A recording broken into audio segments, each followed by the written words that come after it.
All right, today we're going in deep on mobility, fixing the 9 issues that plague pretty much everybody. Once you do, I guarantee those muscles that are hard to grow will actually grow. And yeah, there's a lot of videos on this topic, but the problem is they suck. And their answer to everything is, well, just passively stretch for a few minutes a day, and hopefully with enough luck, in a year from now, you won't look like you're born with scoliosis. We're gonna start out by getting some insight into the overall health of your shoulders with the 180 degrees test. What you're gonna do is lay on your back, elbow out to the side, arm at 90 degrees, and you're gonna test and see if you can do a full 180 degree rotation while keeping that shoulder pinned to the floor. If you have issues going back, that means you have trouble with external rotation. If you have issues going forward, like me, it means you have trouble with internal rotation. And that could be from years of sleeping like an asshole or vigorous masturbation. Let's first correct the issue of poor external rotation. And if you're still not sure if this is you, if you've ever got underneath the squat rack and it felt like your chest and shoulders were tearing in half just to grab the bar, this is you. So how are we gonna fix this? Well, this is where we're gonna need some help. But don't worry, we're not gonna ask anybody else for help. We're gonna use a band because just like you, I hate people and I don't want to hear stories about their dumb life. And the band's going to be a big part of pretty much everything we do today. It allows us to mobilize that joint and reset it in its proper position because yeah, you can make progress without it, but because the root of the problem still remains, it's quickly going to be lost. And you're also going to need one of these. Now, most gyms will have a PVC pipe or a stick you can use, but if you're somebody that works out at home, Home Depot has a shitload of these, and those crazy bastards allow you to cut it yourself. First, you're gonna wrap that band around your shoulder and apply traction, resetting the joint. From there, you're gonna bring that elbow out to the side, arm at 90 degrees. You're gonna take that offhand, wrap that PVC pipe around the back of your arm and grab it with your working side. And from there, we apply leverage. How much? That's where we gotta get into PNF. PNF stands for proprioceptive neuromuscular facilitation. And I know you're gonna have trouble with that, so let's come up with our own acronym. I find it best to use one that's based out of fear to help your memory.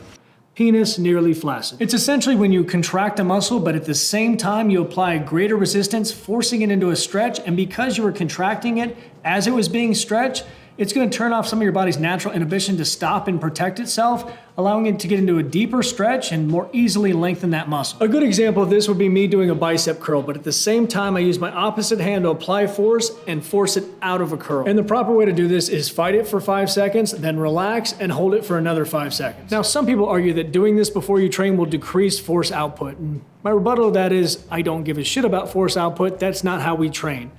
Second, and most important, we're not trying to discover a new range of motion we've never had. We're trying to restore what we previously did have. So once we get those joints in their proper position and those structural muscles loosened up, that body part you're about to hit should be in a better position to generate force.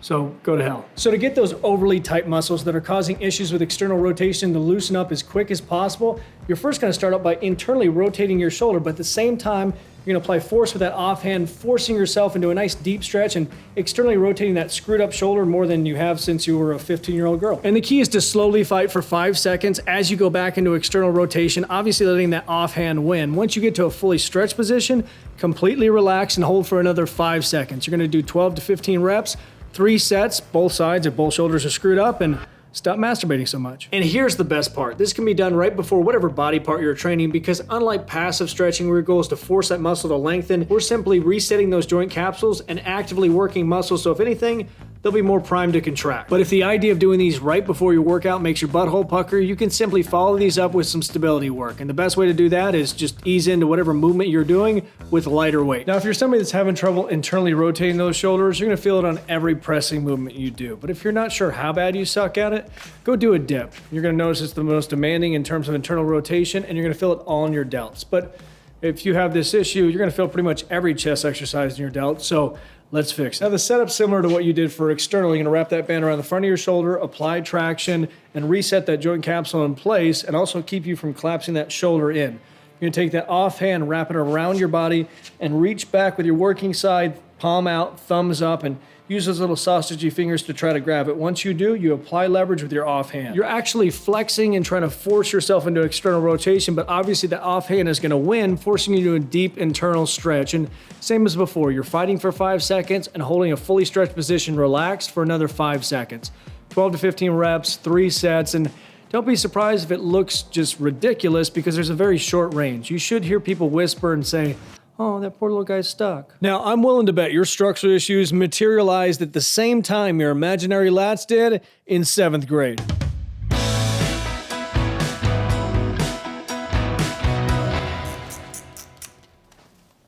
Pam, I'll have that to you in about a month.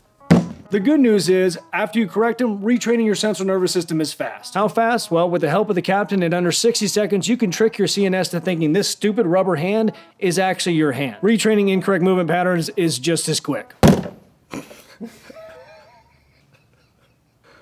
Well, that didn't work.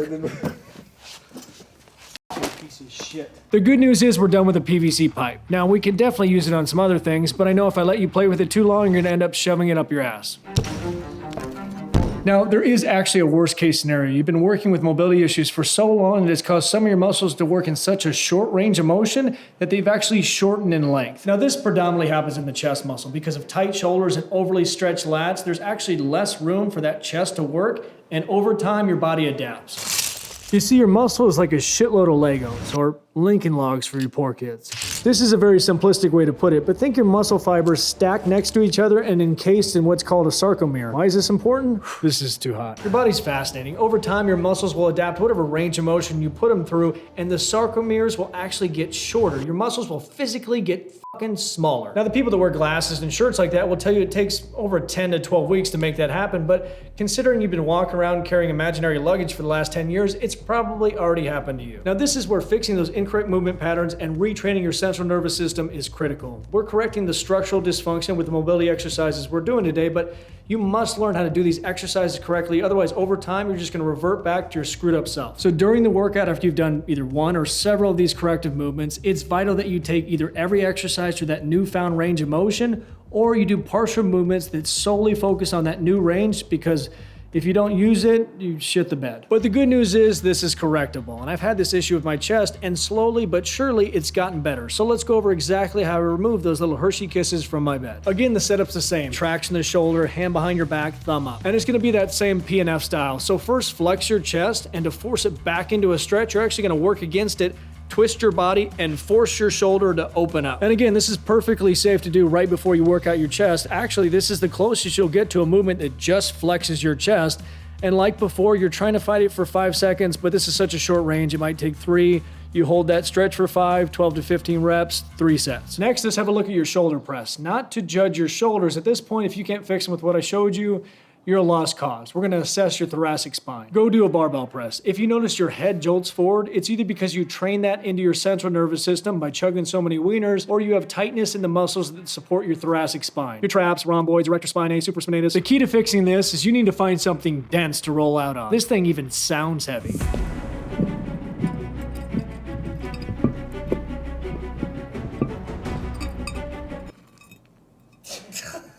God.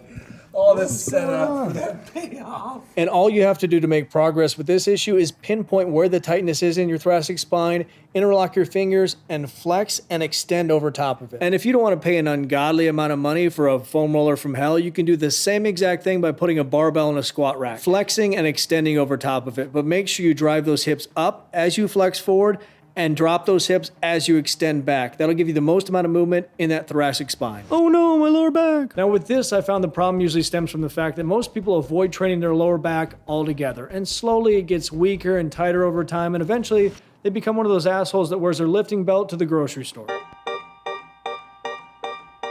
So the road to recovery to fix this problem is to integrate exercises that specifically target those muscles, my favorite being the reverse hyperextension. But with that being said, it doesn't mean you can't immediately get relief and reset everything by using a band. Simply lie on your back, put that band high on your leg to traction your hip, and do that classic back stretch we all did in PE class, and you will instantly feel 7% better. Most people's legs are so dysfunctional, and it's such a rarity to see somebody go down in a perfectly deep squat that your first thought is, I should tell them they're doing a good job. And the reason that everyone looks like they're squatting with Forrest Gump leg braces on is because it's actually one of the most complex multi-joint movements, and so many things can go wrong. Contrary to popular belief, the way to fix an issue isn't by doing random movements to loosen up where you lay on the floor and try to donkey punch yourself in the back of the head. It's by finding the position that directly mimics where the problem presents itself and then attack it. And for glutes, it's always at the bottom of a deep squat. So we're gonna get a bench, go into a deep lunge, and add traction to that hip from behind, but make sure that thing is securely fastened. Otherwise, your butthole will grow by 3 sizes that day. The reason this is the best way to unfuck your hips and start to recruit your glutes before your workout is because if you've ever squatted down and felt a horrible pinch somewhere around your hip flexor and your idea to fix it was just continue to squat down, you've noticed it only gets worse with time. And that's because you have to actually reset your hip joint. And the way you're gonna do this one is, again, like you're doing reps. You're hunting for restriction. So go down and do a deep lunge, hold it for 5 seconds, back out, do it again until it releases, and then keep hunting. You're doing 5 minutes on each side, and then go crack some walnuts. Another reason that 99% of squats look like garbage is because their knees are trying to sword fight with each other, kind of like you used to do with your good old elementary school bathroom buddy. The problem is their adductors. They suck. When they drive up from a squat, their knees collapse in, but the good news is it's a quick fix. All you need to do is squat down and put your back against the wall, and then we're gonna PNF the shit out of them by putting an elbow under each medialis and then contracting those adductors, but at the same time, we're gonna force them into a stretch by putting our hands together and driving them down. Fight for 5, relax at the bottom for 5, 12 reps, 3 sets, and if you make eye contact with anybody, they'll probably walk into traffic later that day. Another area that causes issues that's a little bit harder to diagnose when you're watching someone's dildo legs as they squat are the hamstrings, but put them in a stiff leg deadlift and right away you'll notice either they don't move at all or they're gaining all of their flexibility from their lower back from years of trying to blow themselves. The quick fix is to lengthen that hamstring all the way up where it originates by tractioning the hip from behind with the band, and this will also help you release any additional dysfunction you have in that hip. Same thing as before, 5, 5, 12, 3. Lastly, we're gonna fix your ankles. The predominant reason that most people squat looks like they rode their bike off a cliff as a kid, broke their legs, got amnesia, and their parents never told them because it was caused by their neglect. And this corrects everything from Achilles to calf tightness to the actual ankle joint itself. Wrap the band around the top of your foot to help reset normal function in the ankle joint, and with your foot on the plate, you're gonna drive your knee forward and out. It's really important that you drive it out because, again, we're trying to mimic what we want to happen in a deep squat. 5, 5, 12, 3. Holy hell, that was a lot of information. But trust me, even if you just do one of those, it's going to do a lot more for you than sitting there passively stretching your ham wallet for 10 minutes. If you want to grow, programs are linked below, all only $20.